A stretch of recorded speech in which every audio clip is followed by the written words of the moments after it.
Hey everyone, welcome to week 7, which means we are going to be covering modules 13 and 14.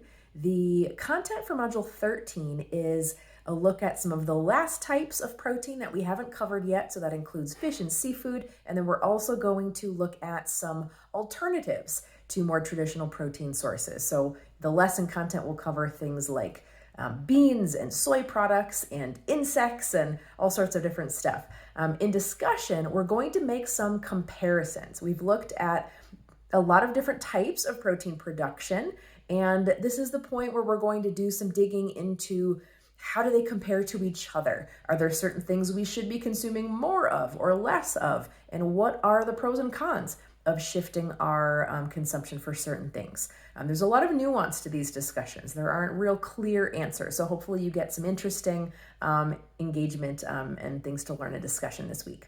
And then there will be a Module 13 quiz as usual. For Module 14, we are going to look at chocolate, coffee, and food sovereignty. There are several guest lessons in that module from different experts in our department. Hopefully you enjoy those.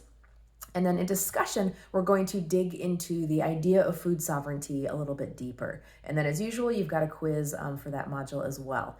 I also think it's a good idea, if you haven't already, to look at the final project and start thinking about what you're going to do for that. Let me know if you have any initial questions. I will be around all week in my office hours. You can always email me too if you have questions, and I'll follow up with some more reminders on that later in the week. I hope you all have an excellent week, and I will talk to you soon.